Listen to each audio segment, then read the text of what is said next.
Everyone, किसी भी देश की स्टेबिलिटी में उसकी इकोनॉमी का बहुत बड़ा रोल होता है। अगर आप हिस्ट्री भी देखेंगे तो राजा महाराजा के एम्पायर्स उसी टाइम पर चेंज हुए हैं जब उनकी इकोनॉमिक कंडीशंस सही नहीं रहती हैं। ऐसा ही कुछ फ्रांस के साथ भी हम देख रहे हैं। फ्रांस एक मैसिव इकोनॉमिक क्राइसिस से जूझ रहा है। कितनी सीवियर ये सिचुएशन है उसके बारे में तो हम बात करेंगे ही, और वहां पर इसके कारण जो पॉलिटिकल अनस्टेबिलिटी बनी हुई है उसके बारे में भी हम चर्चा करेंगे। हाल ही में फ्रांस के प्राइम मिनिस्टर फ्रैंकोइस बेरो, जिनकी तस्वीर आप यहाँ देख सकते हैं, उन्हें इस्तीफा देने की नौबत आ गई है। ये अपना इस्तीफा जब तक आप तक ये वीडियो पहुंचेगा तब तक वो दे चुके होंगे। ये अपना इस्तीफा वहां के प्रेसिडेंट इमैनुअल मैक्रोन को पेश करेंगे। तो क्या कारण है इनके रिजाइन करने का? क्यों फ्रांस में पिछले 20 महीनों में 4 प्राइम मिनिस्टर्स आए और रिजाइन कर गए? क्या कंडीशंस बनी हुई है फ्रांस में, उन सब के बारे में हम बात करेंगे। क्यों फ्रांस पॉलिटिकल स्टेबिलिटी नहीं देख पा रहा है, बेसिकली उसके बारे में हम चर्चा करेंगे। और जो इकोनॉमिक क्राइसिस वहां चल रहा है उसके बारे में हम पढ़ेंगे।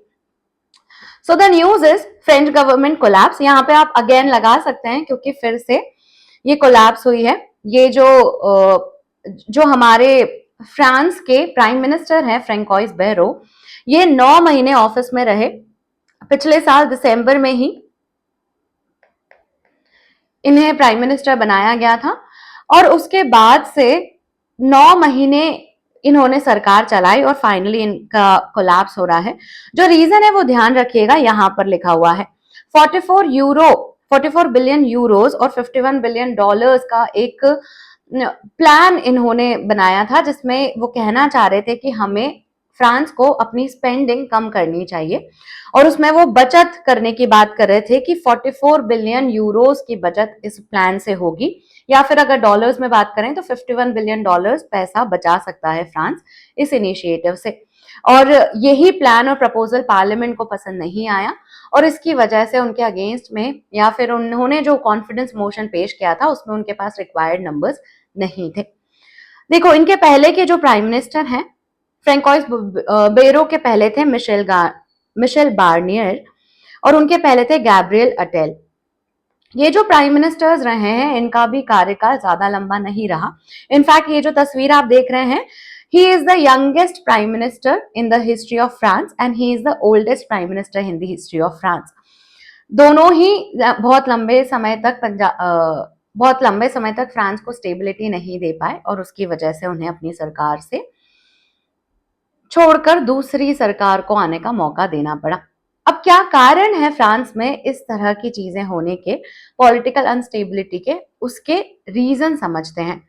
इसमें सबसे पहला रीजन है इकोनॉमिक क्राइसिस। फ्रांस में इकोनॉमिक क्राइसिस बहुत बड़े लेवल पे है, जिसमें फ्रांस में एनर्जी क्राइसिस देखने को मिल रहा है। एनर्जी के दाम बहुत बढ़े हुए हैं, इलेक्ट्रिसिटी के कॉस्ट बहुत बढ़े हुए हैं। एंड फ्रांस में यूक्रेन वॉर का भी इम्पैक्ट देखने को मिल रहा है।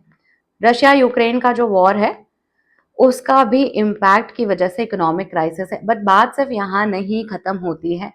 फ्रांस के अगर हम डेट की बात करें तो फ्रांस पे कर्जा भी बहुत ज्यादा है। थोड़े स्टैटिस्टिक्स की बात करते हैं, थोड़ी इंफॉर्मेशन की बात करते हैं, थोड़ी इन डेप्थ में जाते हैं।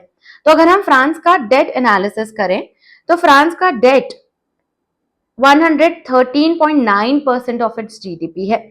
पब्लिक डेट का मतलब होता है कि टोटल फ्रांस को कितना पैसा वापस देना है अपने लोगों को, मतलब हो सकता है डोमेस्टिकली पैसा उठाया हो या फिर इंटरनेशनली भी कितना पैसा देना है। बेसिकली डेट जो कर्जा होता है उसमें आज तक आप पे कितने पैसे उधार है उसकी बात की जाती है। पिछले साल के अगर डेफिसिट की बात करें तो फ्रांस का जो डेफिसिट है वो 6% के आसपास है और यूरोपियन यूनियन की जो एक्सेप्टेड लिमिट है वो 3% के आसपास है, विच शोज कि फ्रांस डबल डेफिसिट में चल रहा है। जो अलाउड लिमिट है उससे डबल इसका नंबर है। अच्छा, डेफिसिट और डेट में डिफरेंस आपको समझ में आना चाहिए। डेफिसिट एक पर्टिकुलर टाइम पीरियड की बात करता है कि एक साल में आपको इतना पैसा जो है वो इतना आपको लौटाना है, इतनी आपकी आय नहीं है, इतना एक्स्ट्रा आप खर्च कर रहे हैं। On the other hand debt पूरे टाइम मतलब ओवरऑल आपको कितना पैसा उधार पे है और आपको कितना पैसा लौटाना है, इसके बारे में बात करता है। तो हर साल के डेफिसिट जो है वो डेट में ऐड होते हैं। सिंपल इकोनॉमिक कॉन्सेप्ट है ये। अच्छा, अगर हम फ्रांस के इकोनॉमिक क्राइसिस की बात करें तो यूरोपियन कंट्रीज में ग्रीस और इटली ही सिर्फ फ्रांस से ज्यादा कर्जदार हैं, बाकी सब कंट्रीज का डेट फ्रांस से कम है, विच शोज कि प्रॉब्लम बड़ी ग्रेव है, हालात गंभीर हैं। और ये बात फ्रांस के प्राइम मिनिस्टर ने हाईलाइट की थी कि फ्रांस ने पिछले 51 ईयर्स में यानी कि पिछले 5 दशक में एक बैलेंस्ड बजट नहीं देखा है। तो इस तरह की हालात हैं फ्रांस के when it comes to debt. अब हम बात करते हैं एनर्जी क्राइसिस को लेकर और रशिया यूक्रेन वॉर के इम्पैक्ट को लेकर। तो बेसिकली हम ये इकोनॉमिक क्राइसिस डिस्कस कर रहे हैं, जिसमें पहले हमने बात की डेट की, फिर हम बात कर रहे हैं एनर्जी क्राइसिस और रशिया यूक्रेन वॉर को लेकर।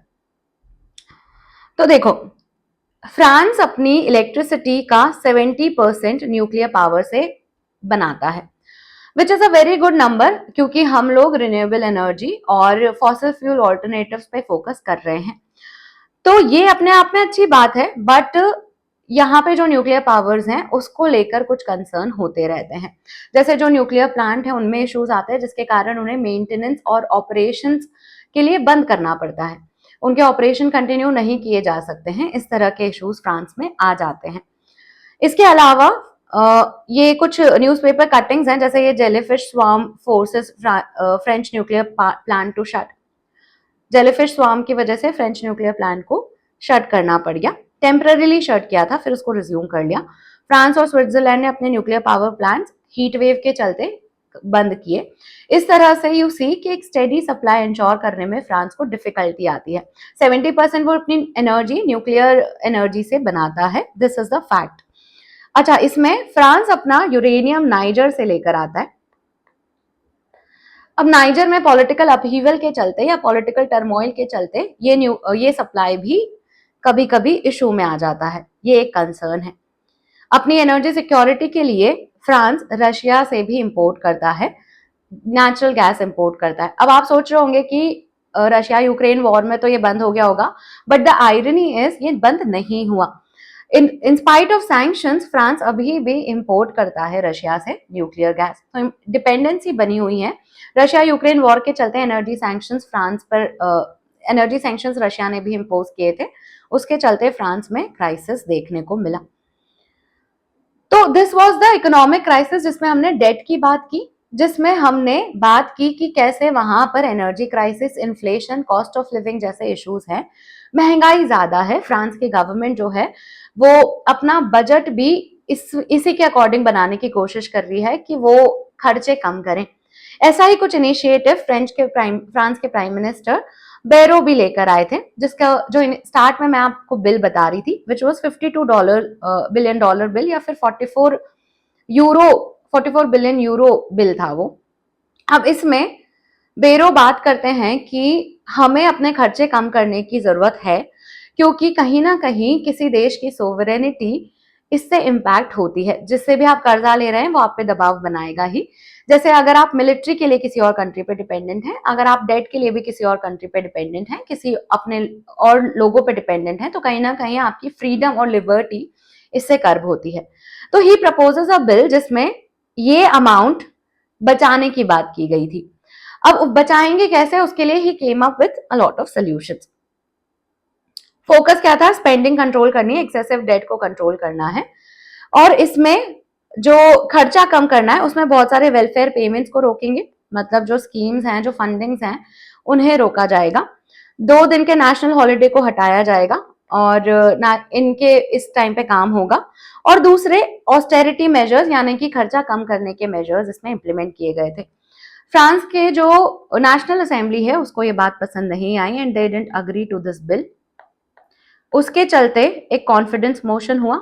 उस कॉन्फिडेंस मोशन में 194 लोगों ने प्राइम मिनिस्टर का समर्थन किया, फॉर्मर प्राइम मिनिस्टर कह सकते हैं आप, और 364 लोगों ने इनके अगेंस्ट में वोट किया। नतीजा ये हुआ कि he had to resign. Resignation जो है उसके पीछे एक और कारण है, या पॉलिटिकल अनस्टेबिलिटी होने के एक और कारण है।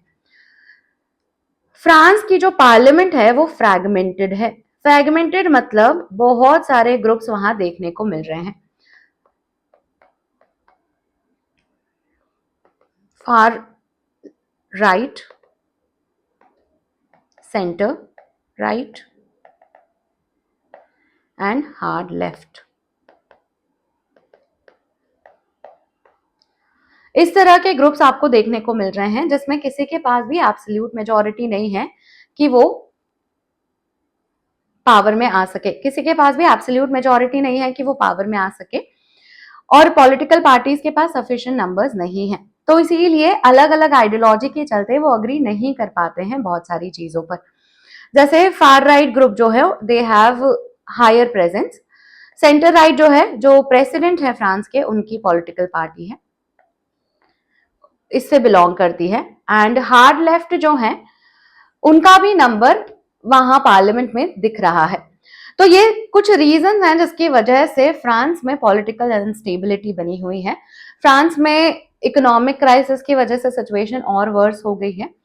एंड अब जो फ्रांस के प्रेसिडेंट है इमैनुअल मैक्रोन, जिनके बारे में मैं शुरुआत से ही इनका नाम ले रही हूँ, he has a very tough decision to make कि फिर से प्राइम मिनिस्टर के लिए किसका चयन किया जाए। अब इनके पास दो ऑप्शंस हैं, या तो किसी का नाम दें प्राइम मिनिस्टर के लिए, सरकार बनाने के लिए, and he lead the government. दूसरा ऑप्शन यह है कि इलेक्शन करवाएं। फ्रांस में 2024 में भी स्नैप इलेक्शंस हुए थे। Let's see what he decides, but बहुत सारे पॉलिटिकल एनालिस्ट का ऐसा मानना है कि कोई नया नाम देना पड़ेगा उन्हें। फॉर द टाइम बीइंग हो सकता है कि जो एग्जिस्टिंग प्राइम मिनिस्टर हैं, जो जिन्होंने अभी ही हैड टू क्विट, बेरो, उनको थोड़े टाइम के लिए केयर टेकर गवर्नमेंट चलाने को कहा जा सकता है, until unless he decides on कि नया प्राइम मिनिस्टर कौन रहेगा। तो this is the entire issue with respect to France, जहां पर इकोनॉमिक क्राइसिस और पॉलिटिकल अनस्टेबिलिटी के चलते बहुत सारी अनसर्टेनिटी का माहौल बना हुआ है। जाने से पहले एक इंपॉर्टेंट अनाउंसमेंट जो अनअकैडमी के सब्सक्रिप्शन से रिलेटेड है। 17,999 which is the lowest price, उसमें आपको सब्सक्रिप्शन अवेलेबल है और उसमें 12 महीने का एक्सटेंशन भी हम आपको देते हैं। ये ऑफर 11 सितंबर को एंड हो जाएगा, तो एनरोल करना है तो आपको अभी शुरुआत करनी पड़ेगी। एनरोल करने के लिए आप कोड MM05 का इस्तेमाल कर सकते हैं, जिसमें MM स्टैंड्स फॉर मोनिका मानधन्या। अगर आप 2 साल का सब्सक्रिप्शन लेते हैं तो आपको दोनों साइड से बेनिफिट्स हैं। अगर आपका प्रीलिम्स क्लियर होता है तो उसका मेंस की तैयारी का खर्चा अनअकैडमी उठा रहा है, जिसमें रेसिडेंशियल प्रोग्राम हम आपको अवेलेबल करा रहे हैं, आपकी तैयारी को लेकर कोर्सेज हम अवेलेबल कराएंगे। अगर 2 साल की तैयारी अनअकैडमी से करने के बाद भी किसी कारणवश आपका प्रीलिम्स क्लियर नहीं होता है तो अगले साल में हम आपको क्रैश कोर्स प्रोवाइड करेंगे, प्री और मेंस दोनों के लिए। एनरोल करने के लिए आप कोड MM05 का इस्तेमाल कीजिएगा, ऑफर लिमिटेड समय के लिए ही है। तो मेक श्योर अगर आप यूपीएससी की तैयारी करना चाहते हैं तो आप अभी एनरोल करें। अगर आपको इन्फॉर्मेशन पसंद आई है तो प्लीज लाइक द वीडियो। आपके जो भी विचार हैं वो आप कमेंट्स में लिख सकते हैं। And thank you for watching.